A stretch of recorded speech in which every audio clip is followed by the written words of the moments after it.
Bistado ang matataas na kalibre ng mga baril, mga bala at mga magazine sa isang bahay sa Cavite. Arestado ang may-ari na isa raw incumbent na konsehal, pati na ang kanyang asawa at dalawa nilang tauhan. Nakatutok si Marisol Abduraman. Pinasok ng PNP Criminal Investigation and Detection Group ang bahay na ito sa Naik, Cavite. Nang halughugin, tumambad ang matataas na kalibre ng baril, gaya ng M16, mga shotgun at iba pa. Meron ding na-recover ng mga pampasabog, gaya na lamang ng mga granada. Meron ding samot-saring bala at magazine ng baril.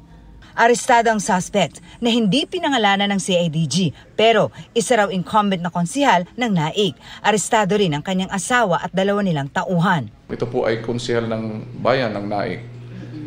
At nabigla rin po kami bakit marami siyang baril na ganito na ipinagbabawal.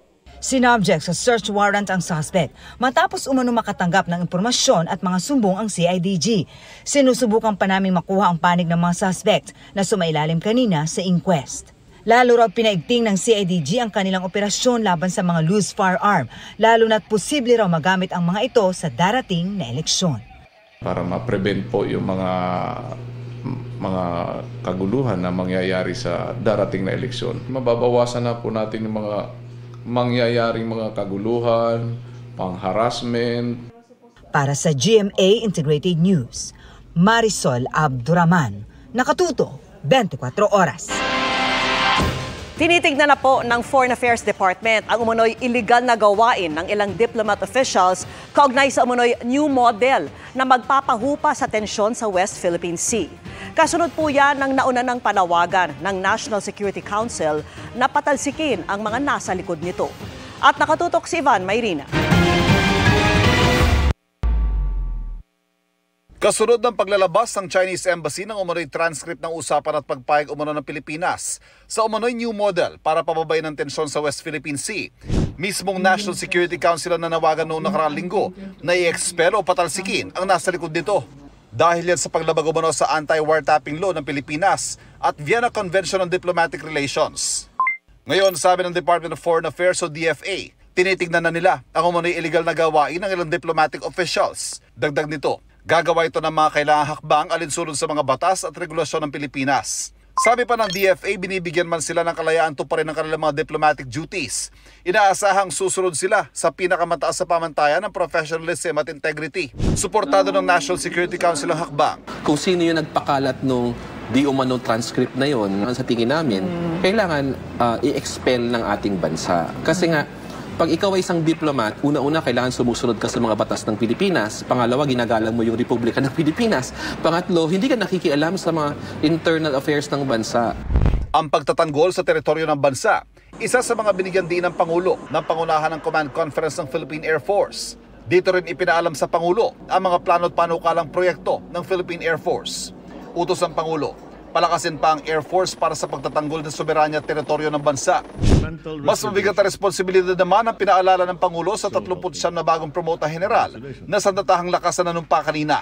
Especially now that we are at the juncture of our history where our nation faces complex security challenges. This is the landscape that confronts you now. It is the security terrain that you have to address in the remaining tours of duty of your career. Para sa GMA Integrated News, Ivan Mayrina, nakatutok 24 oras.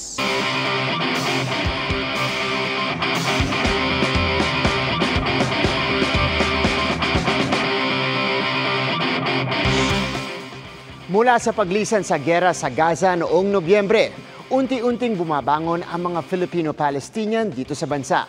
Kabilang sa game-changing nilang diskarte, ang pagbebenta ng authentic Palestinian dishes.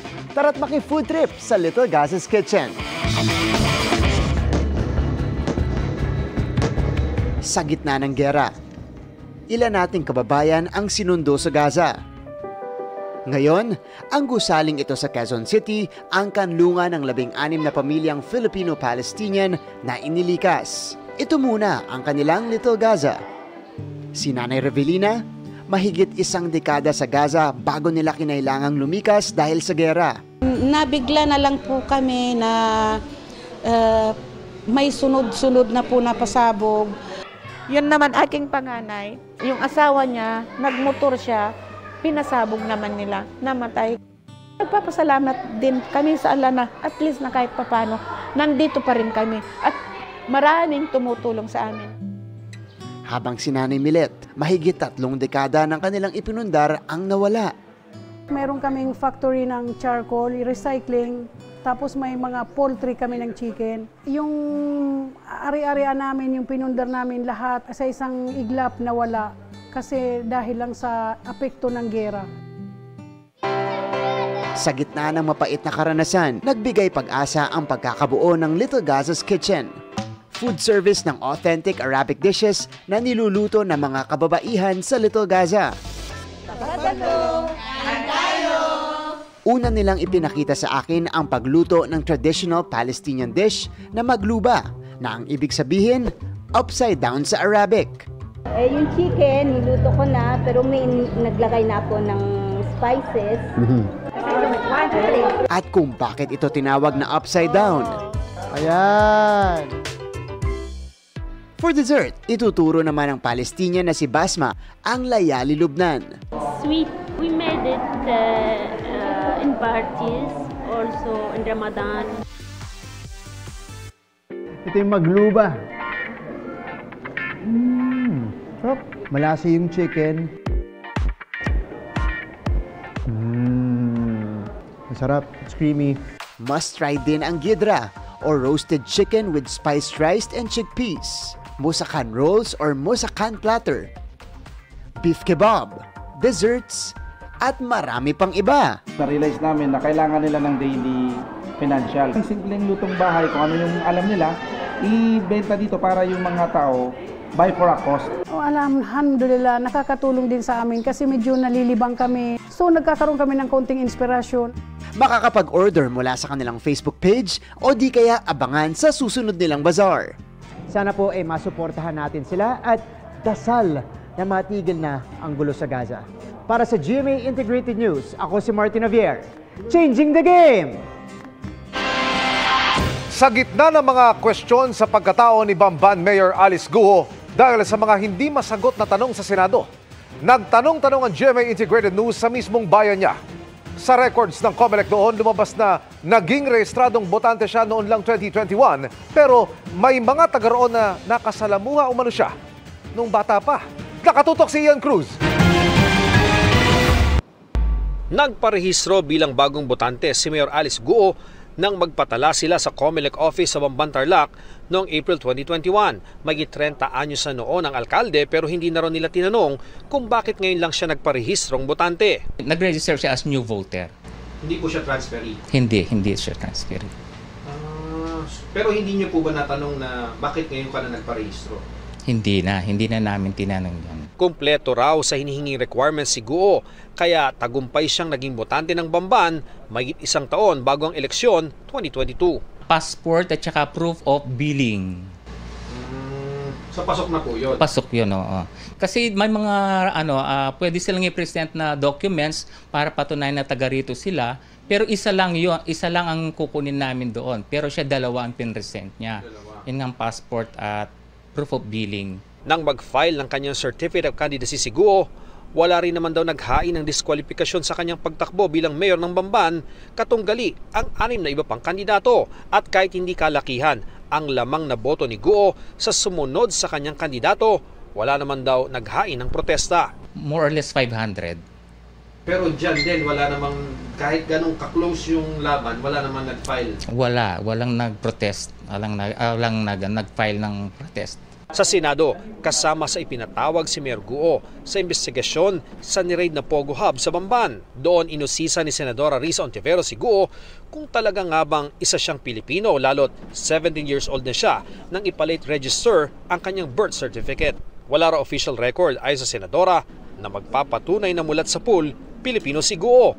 Si Mayor Alice ba at ang mga tulad niyang may mga mahiwagang nakaraan ay mga asset na pinapasok ng China sa ating gobyerno para magkaroon sila ng mabigat na impluwensya sa politika sa Pilipinas? Ayon sa Commission on Elections, may pananagutan si Mayor Guo sakaling mapatunayang hindi nga siya Pilipino.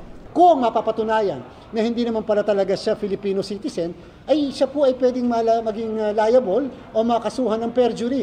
Sa Barangay Virgen de los Remedios, nakilala naman namin ang 54 anyos na si Ronald Mejia. Mga 7 o 8 taong gulang daw nang una niyang makita ang batang si Guo na kalaro ng kanyang mga pamangkin. Magkatabi at wala raw bakod pa noon ang farm nila at mga magulang ni Alice. Pagka po Biyernes ng hapon, napapansin na po namin dyan para Sabado at Linggo. Tumira rin daw sa maliit na bahay sa farm nila Mang Ronald ang labandera at isa sa mga tsuper ng pamilya Guo, kaya nagpupunta raw doon ang batang Guo. Madalas pinupunta niya dito yung labandera niya, yung asawa naman ng labandera niya, yung driver nila ng loader. Tapos po papasok dito sa bakuran namin. 2 beses pinuntahan ng GMA Integrated News sa kanyang tanggapan sa munisipyo si Mayor Guo, ngunit hindi namin siya naabutan doon. Para sa GMA Integrated News, Ian Cruz, nakatutok 24 oras. Patuloy pa rin po naming hinihingan ng mga tugon si Bamban Mayor Alice Guo kaugnay ng mga natuklasan sa report na ito at mga dati ng alegasyon sa kanya, lalo po sa pagsisiyasat ng Senado. Box Office awardees ang ilang kapuso at Sparkle Stars. Kabilang sina Primetime King and Queen, Dingdong Dantes and Marian Rivera na humakot ng mga parangal. Yan ang chika ni Aubrey Carampel. Nagningning ang ilang kapuso and Sparkle Stars sa Box Office Entertainment Awards 2024 ng Guillermo Mendoza Memorial Scholarship Foundation. Box Office Phenomenal Star sa Philippine Cinema para sa top-grossing film na Rewind, sina kapuso Primetime King and Queen Dingdong Dantes and Marian Rivera. Itinanghal din silang most popular love team for movies. We're very, very grateful na nabigyan kaming opportunity to tell this very, very beautiful story. Walang hanggang pasasalamat sa lahat ng sumuporta talaga. Nanalo rin si Dong as Film Actor of the Year, pati ang kanyang programang Family Feud bilang most popular TV program sa reality, talent, and game category. Si Asia's multimedia star Alden Richards naman, Box Office King para sa 5 breakups in a romance. Very grateful po na nakakatuwa na for once in my life, pwede ko nang malagay yung title na to sa aking mga cabinet of awards, and parang it's such an honor also, and very grateful. Sina kapuso Primetime Princess Barbie Forteza at co-star niyang si Dennis Trillo sa Maria Clara at Ibarra tinanggap ang award bilang Primetime TV Drama Actress and Actor of the Year. Lagpas 1 taon nang nakakalipas na natapos ang Maria Clara at Ibarra at hanggang ngayon kinikilala nila yung trabaho ko sa programang yon na nagpabago rin talaga ng buhay ko. So napaka-importante nito para sa akin. TV Supporting Actor of the Year naman ang gumanap na si Padre Damaso na si Tirso Cruz III. Hakot awards pati ang stars ng hit Afternoon Prime series na Abot Kamay na Pangarap. Si Jillian Ward at Richard Yap ang Daytime TV Drama Actress and Actor of the Year. TV Supporting Actress of the Year naman ang co-star nilang si Pinky Amador. Nakakatuwa po kasi isang pamilya po kami na ni-recognize po ng Guillermo Awards. This is a great honor for us to be receiving this award, and we look forward to giving you more and more quality shows here at GMA. Magkasama namang dumating para tanggapin ang kanilang award as Most Popular Love Team for Television para sa pinagsamahang serye na The Right One, sina Rulo Madrid at Bianca Umali. Sobrang excited kami kasi milestone to sa aming journey as a couple. Yes, at nakuha pa namin to dun sa kauna-unahang proyektong ginawa naming dalawa, which is The Right One. So, Movie Supporting Actress of the Year naman si Alessandra De Rossi para sa pelikulang Firefly. Habang ang gumanap niyang anak na si Ewan Micael ang Most Popular Child Performer of the Year. Dinedicate ni Ewan ang award sa kanyang 2 nanay. Si Ate Alex din, syempre. Kasi siya yung kasama ko sa movie, tapos nanay ko siya. Pero most of this award goes to my real mother, of course. Thank you, anak, sa pag-alay ng iyong award sa akin. And with that, inaalay ko po ito sa sarili ko bilang isang ina. Charot. Comedy Actor and Actress of the Year sina Senator Bong Revilla at Beauty Gonzales para sa kapuso sitcom na Walang Matigas na Pulis sa Matinik na Misis. It's quite surprising, of all things, I'm receiving an award for comedy tonight. So nakakatuwa. Most Popular TV Program naman ang kapuso mo Jessica Soho for News and Public Affairs category. at ang Fast Talk with Boy Abunda sa talk show category. Aubrey Carampel, updated sa showbiz happenings. Walang basehan ayon sa China ang pangambang gagawing artificial islands ang Sabina Shoal. Ayon po yan sa Chinese Foreign Ministry. Kasabay niyan, muling hinimok ng China ang Pilipinas na bumalik sa tamang paraan ng pagre-resolba ng issue sa dagat sa pamamagitan ng mga negosasyon at konsultasyon sa lalong madaling panahon. Nag-ugat ang issue sa mga namataang tambak na patay na coral doon sa Sabina Shoal na pinangangambahang mauuwi sa paggawa ng artificial island. Itinanggi ng ACE Medical Center sa Valenzuela ang mga alegasyong hino-hold nila ang mga pasyenteng hindi pa bayad ang bill o kanilang kasama. Kasunod po yan ng mga panibagong reklamong palit-ulo laban sa ospital. Ayon sa ACE Medical Center, malaya umanong makalabas-pasok ang mga pasyente o kasama nito para makapag-update ng kanilang bill. Itinanggi rin ng ospital na hindi sila tumatanggap ng promissory note. Sa kaso ng isa sa mga nagreklamo kaugnay sa hindi nila pag-release ng birth certificate noong 2017, sagot ng ospital, nag-alok na sila ngayong taon ng birth certificate pero tinanggihan na umano ito ng pamilya ng bata. Handa umano ang ospital na mag-comply sa kung anuman ang ipapataw sa kanila ng lokal na pamahalaan. Pero giit nila, wala umanong dahilan para ipasara ang ospital. Nauna nang naglabas ng warrant of arrest laban sa 3 staff ng ACE Medical Center para sa kasong grave coercion para sa naunang kaso ng umano'y palit-ulo. Samantala, nakapaghain na rin ang 2 pang nagreklamo ng kasong serious illegal detention laban sa ilang staff at executive ng ospital. Very impossible na hindi kami magre-release ng PN kasi isang requirement nga po para makapaglakad ng GL ay updated promissory note. Malaya po sila na makakalabas at makakabalik po dito para yun ay mag-update po sila. Hindi po namin sila i-hold at wala pong magiging palit-ulo na sasabihin po. Kami po ay compliant sa lahat ng hinahanap sa amin ng Department of Health. Wala pong dahilan para kami po ay ipasara. In her action star era na ang Black Rider star na si Angeli Kang. Sa mga bago niyang eksena, astig siya at palaban. Yan ang chika ni Nelson Canlas. Sa bawat punday ng saksa, astig na astig si Nimpa ng Black Rider played by Angeli Kang. Nakipaghabulan pa habang angkas ng ating bidang si Ruru Madrid.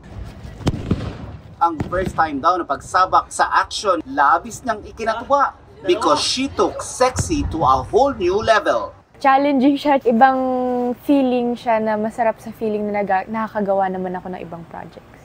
Tapos pag sinabi tayo. But wait, there's more. Dahil may aastig pa ba sa ating palabang leading lady? As a sharpshooter naman si Angeli. Armado ng isang sniper gun sa eksena. Testing kung bullseye siya sa kalaban habang nasa ibabaw ng isang tren. Hindi ko alam kung bakit ko ito ginagawa, Elias. Bahala na.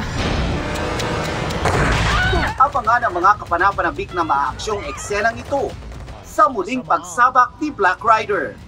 Nelson Canlas, updated sa Showbiz Happenings. At bago po tayo magtapos, batiin muna natin ng happy birthday ang ating game changer na si Martin Javier. Yay! Happy birthday! Happy birthday, Martin. Wow! Naku, hirap na hirap kami nag-bake, diba? Si Amy nang gumawa ng icing, kami ni Pia, hirap na hirap talaga nag-bake kami Madali niya. yung happy birthday, brother. Yung tayo nag-print. Oo. Diba? Meron bang game changer date mamaya? Wala po. Ay, talaga lang. Pabulong yung sagot no? Pabulong. At yan ang mga balita ngayong Lunes. Ako po si Vicky Morales. Ako po si Pia Arcangel para sa mas malaki misyon. Para sa mas malawak na paglilingkod sa bayan, ako po si Emil Sumangil. Mula po sa GMA Integrated News, ang News Authority ng Pilipino, nakatuto kami 24 oras. Happy birthday! Happy birthday!